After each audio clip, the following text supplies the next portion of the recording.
Ada hadis dari Abdullah bin Assalamualaikum warahmatullahi wabarakatuh. Bismillahi alhamdulillah wassalatu wassalamu ala rasulillah Sayyidina Muhammad ibni Abdullah wa ala alihi wa ashabihi wa mawala la hawla wa la quwwata illa billah. Rabbi shrah li sadri wa yassir li amri wahlul 'uqdatam min lisani yafqahu qawli. Ikhwani fillah, alhamdulillah kita bisa bertemu kembali dalam lanjutan kajian tafsir Al-Quran Al-Azim yang sebagai referensi dari kajian kitab tafsir ini atau kajian tafsir Al-Quran ini adalah referensinya adalah tafsir Al-Qurtubi. Pada pertemuan sekarang ini kita akan membahas tentang tafsir surat Al-Baqarah. Dengan anugerah dan kemurahan Allah, kita meyakini bahwa tidak ada Tuhan yang berhak selain Allah Subhanahu wa taala. Jadi tidak ada Tuhan yang hak kecuali Allah Subhanahu wa taala. Sebelum kita memasuki kepada pembahasan ayat demi ayat dari surat Al-Baqarah, maka di awal kita akan membahas tentang asbabun nuzul dan keutamaan surat Al-Baqarah tentang hal-hal yang terkandung di dalamnya juga. Demikianlah seterusnya pada setiap kajian-kajian surah di dalam Al-Quran. Surah Al-Baqarah adalah surah yang diturunkan di Madinah. Dia diturunkan di banyak tempat. Namun menurut satu pendapat, dia adalah surah yang diturunkan di Madinah kecuali firman Allah Ta'ala. Wattaku yawman turja'una fihi ilallah. Dan peliharalah dirimu dari azab yang terjadi pada hari yang pada waktu itu kamu semua dikembalikan kepada Allah. Surat Al-Baqarah ayat 281. Jadi hampir seluruh daripada ayat dalam surat Al-Baqarah adalah Madinah atau Madaniyah. Tetapi hanya satu ya dikecualikan, yaitu pada ayat ke-281. Wattaku yawman turja'una fihi ilallah. Dan peliharalah dirimu dari azab yang terjadi pada hari yang pada waktu itu kamu semua dikembalikan kepada Allah Subhanahu wa taala. Sebab ayat ini merupakan ayat terakhir yang diturunkan dari langit. Dan ayat ini diturunkan pada Haji Wada di Mina. Ayat tentang riba pun merupakan ayat Al-Quran yang terakhir diturunkan. Jadi ini adalah berkaitan tentang ayat riba. Jadi diturunkan pada saat Haji Wada. Haji Wada dia diturunkannya memang di Makkah.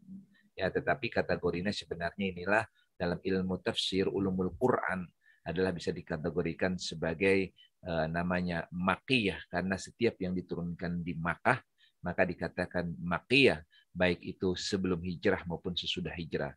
Itu menurut pendapat yang masyhur. Jadi oleh karenanya dalam ayat 281 surat Al-Baqarah ini itu dikategorikan atau dikelompokkan sebagai surat Makkiyah. Keutamaan surat ini sangat besar dan pahala membaca pun sangat agung. Surah ini dinamai dengan Pustab Al-Quran.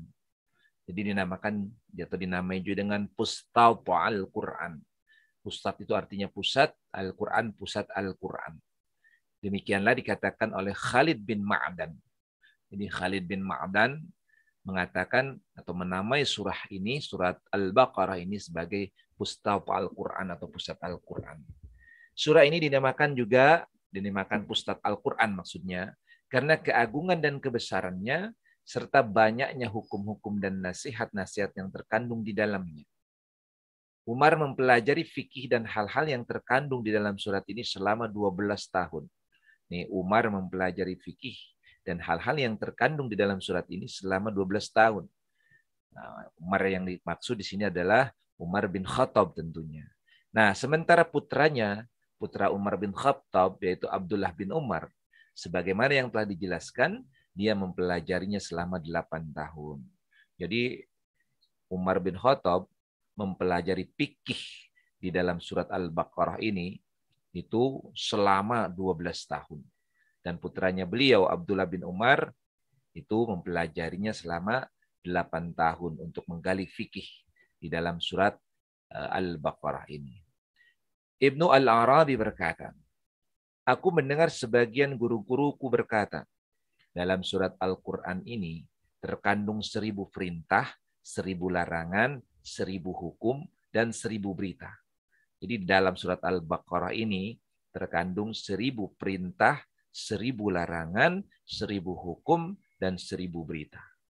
Rasulullah pernah mengutus utusan dengan jumlah yang besar. Lalu beliau menjadikan orang yang paling muda usianya di antara mereka sebagai pemimpin mereka. Hanya karena dia hafal surat Al-Baqarah. Beliau bersabda kepada orang itu, "Idhab wa anta amiruhum." Pergilah, engkau adalah pemimpin mereka. Hadis ini diriwayatkan oleh At-Tirmidzi dari Abu Hurairah dan ia menganggapnya sahih. Jadi ini luar biasa nih. Jadi ada salah seorang sahabat yang masih muda, belia, usianya masih paling muda, tetapi karena dia sudah surat A, di antaranya dia hafal surat Al-Baqarah dalam riwayat ini, maka kemudian baginda Rasulullah SAW mengangkatnya menjadi pemimpin. Bahkan dengan kalimat, idhab wa anta amiruhum. Sementara Muslim meriwayatkan dari Abu Umamah Al-Bahili, dia berkata, aku mendengar Rasulullah SAW bersabda, Iqra'ul Qur'an fa inna akhdaha barakatun wa tarkaha hasratun wa la tastati'uha al-batalah. Jadi wa la tastati'uha al-batalah. Iqra'ul Qur'an. Bacalah oleh kalian Al-Qur'an ay makna suratul Al-Baqarah. Jadi di sini tidak disebutkan Al-Baqarah, tapi yang dimaksud adalah Al-Baqarah. Iqra'ul Qur'an ay as-suratul Baqarah. Fa inna akhdaha barakatun. Karena sesungguhnya mengambilnya adalah keberkahan. Wa tarkaha hasratun. Meninggalkannya adalah penyesalan. Wa la tastati'uha al-batalah. Dan al-batalah tidak akan mampu menembusnya. Nah ini hadis riwayat Muslim pada pembahasan tentang sholat orang-orang yang musafir dan qasar. Ya, jadi bab keutamaan Al-Quran dalam surat Al-Baqarah. Nah ini, jadi diriwayatkan oleh Muslim ya tentang orang-orang yang musafir dan qasar. Ya itu. Kemudian Muawiyah berkata, aku mendapat berita bahwa Al-Baqarah adalah tukang sihir. Jadi dalam hadis ini baginda Rasulullah SAW menjelaskan bahwa memerintahkan membaca Al-Quran maknanya adalah surat Al-Baqarah karena ketika kita mengambilnya ada keberkahan, kemudian meninggalkannya adalah penyesalan. Artinya ketika tidak membaca surat Al-Baqarah itu, maka itu adalah akan merupakan penyesalan. Tetapi ketika mengambilnya, ketika kita membacanya, maka itu akan menjadi keberkahan. Jadi bacalah surat Al-Baqarah, karena dengan membaca surat Al-Baqarah, maka kita akan mendapatkan keberkahan di dalamnya. Dan ketika meninggalkan baca surat Al-Baqarah, maka kita akan mendapatkan penyesalan. Dan Al-Batalah tidak akan menembusnya. Al-Batalah adalah tukang sihir. Ini adalah keutamaan dari surat Al-Baqarah. Kemudian diriwayatkan pula dari Abu Hurairah bahwa Rasulullah SAW bersabda, La taj'alu buyutakum maqabir. Inna syaitana yanfiru minal baiti alladhi tuqra'u fihi suratul Baqarah. Jadi, La taj'alu buyutakum maqabir. Jangan jadikan rumah-rumah kalian kuburan. Inna syaitana yanfiru minal baiti alladhi tuqra'u fihi suratul Baqarah. Sesungguhnya syaitan akan melarikan diri dari rumah yang di dalamnya dibacakan surat Al-Baqarah. Jadi inna syaitana yanfiru minal bait alladhi tuqra'u fihi suratul Baqarah. Setan itu lari, setan itu kabur ya dari rumah yang di dalamnya dibaca surat Al-Baqarah. Ini diriwayatkan oleh Imam Muslim pada pembahasan tentang sholat orang-orang yang musafir di bab sholat sunnah itu di rumah, namun boleh juga di masjid. Ya, ini apa bisa dicek di hadis riwayat Muslim. Kemudian Ad-Darimi meriwayatkan dari Abdullah. Dia berkata, tidak satu rumah pun yang di dalamnya dibacakan surat Al-Baqarah kecuali syaitan akan keluar darinya sambil buang angin. Abdullah berkata lagi, sesungguhnya segala sesuatu itu mempunyai sanam. Dan sanam Al-Quran adalah surat Al-Baqarah. Sesungguhnya segala sesuatu itu mempunyai lubab. Dan lubab Al-Quran adalah Al-Mufassal. Abu Muhammad Ad-Darim berkata, Al-lubab adalah Al-Khalis, inti. Jadi di sini Abdullah berkata bahwa segala sesuatu itu mempunyai sanam. Sanam unta adalah bagian atas punggungnya. Jadi kalau unta, sanam unta adalah bagian atas punggungnya, punuknya maksudnya. Dan jamak kata sanam adalah asnimah. Sedangkan sanam segala sesuatu adalah bagian atasnya. Jadi ini dalam Lisanul Arab dijelaskan sebagian. Jadi hadis ini dan hadis sesungguhnya segala sesuatu itu punya sanam dan sanam Al-Quran adalah surat Al-Baqarah diriwayatkan oleh Abu Ya'la, Ibnu Hibban dan At-Tabrani serta Al-Baihaqi dalam kitab Syu'ab Al-Iman dari Sahal bin Sa'ad. Yaitu lebih jelasnya lihat kitab Faid Al-Qadir. Ya, Faid Al-Qadir. Jadi ini dijelaskan. Jadi sanam Al-Quran adalah surat Al-Baqarah, artinya punuknya, kalau diibaratkan unta, punuknya Al-Quran adalah surat Al-Baqarah. Dan sesungguhnya segala sesuatu mempunyai lubab. Lubab itu artinya inti, khalis. Dan lubab Al-Quran adalah mufassal, surat-surat yang panjang. Jadi mempunyai inti. Ya, jadi surat-surat yang mufassal. Dalam Sahih Abul Busti diriwayatkan dari Sahal bin Sa'ad, dia berkata, ya, Rasulullah Shallallahu Alaihi Wasallam bersabda, sesungguhnya segala sesuatu itu mempunyai sanam dan sanam Al-Quran adalah surat Al-Baqarah. Jadi hampir senada, ya, karena sumber hadisnya adalah dari Sa'al bin Sa'ad. Jadi Sahal bin Sa'ad. Kemudian barang siapa yang membacanya di rumahnya pada malam hari, maka syaitan tidak akan dapat masuk ke dalam rumahnya selama 3 malam. Dan barang siapa membacanya pada siang hari, maka syaitan tidak akan dapat masuk ke dalam rumahnya selama 3 hari.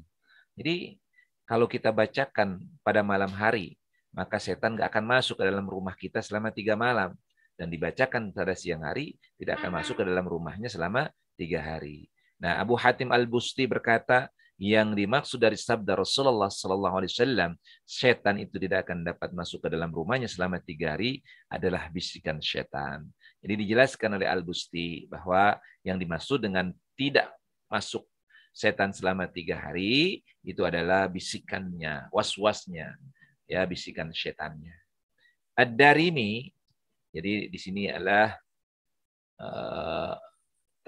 Ad-Darimi itu dalam Sunan pada pembahasan tentang keutamaan Al-Quran Al-Karim. Tadi dijelaskan bahwa yang dikatakan mufassal itu adalah surah-surah yang terdapat di antara surah Qaf sampai akhir mushaf. Namun menurut pendapat yang lain adalah surah-surah yang terdapat di antara surat Al-Hujurat sampai akhir mushaf. Jadi surat mufassal namanya. Surat yang dibaca dari mulai ada menjelaskan di situ bahwa dari mulai surat Qaf sampai akhir mushaf, dan ada juga yang menjelaskan dari surah-surah yang dimulai dari Al-Hujurat sampai akhir mushaf. Akhir mushaf berarti surat An-Nas, Qul a'udzu birabbin nas.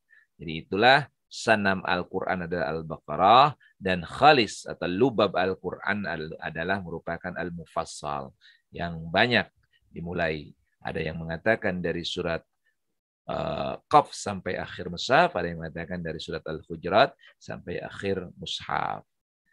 Kemudian dijelaskan kembali bahwa Ad-Darimi meriwayatkan dari musnadnya. Jadi Ad-Darimi meriwayatkan dalam musnadnya dari Asy-Sya'bi. Dia berkata, Abdullah berkata, barang siapa yang membaca 10 ayat dari surat Al-Baqarah pada malam hari, maka rumah itu tidak akan dimasuki setan pada malam itu sampai pagi harinya. Yaitu 4 ayat surat Al-Baqarah, ayat kursi, 2 ayat setelah ayat kursi, dan 3 ayat akhir surat Al-Baqarah. Yang awalnya adalah lillahi ma fis samawati wa ma fil ardh.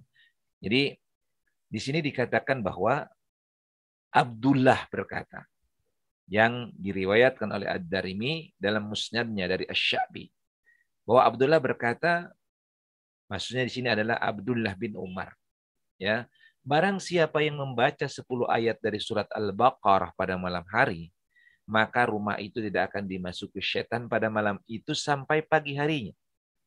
Jadi di sini nih yang dimaksudkan. Jadi 10 ayat dari surat Al-Baqarah. yaitu 4 ayat awal surat Al-Baqarah. 4 ayat awal alif lam mim. Dzalikal kitabu la raiba fihi hudal lil muttaqin alladzina yu'minuna bil ghaibi wa yuqimuna as-salata wa mimma razaqnahum yunfiqun walladzina yu'minuna bima unzila ilaika wa ma unzila min qablika wa bil akhirati hum yuqinun. Nah itu 4 ayat akan disempurnakan. Ulaika ala hudan mir rabbihim wa ulaika humul muflihun. Nah itu. Kemudian disambung dengan ayat kursi.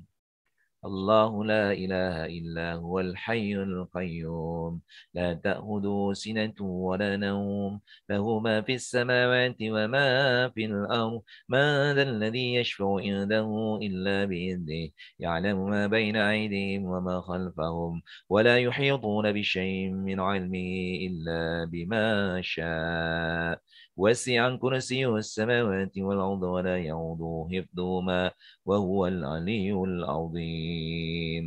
Jadi ayat kursi, 2 ayat setelah ayat kursi dan 3 ayat akhir surat Al-Baqarah.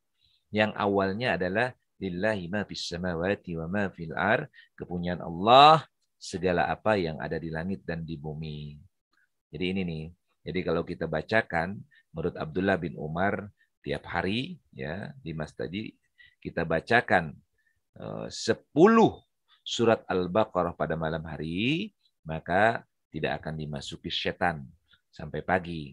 Apa yang dibaca? Yaitu 4 ayat awal dari surat Al-Baqarah, kemudian ayat kursi, 2 ayat setelah ayat kursi, kemudian 3 akhir ayat surat Al-Baqarah.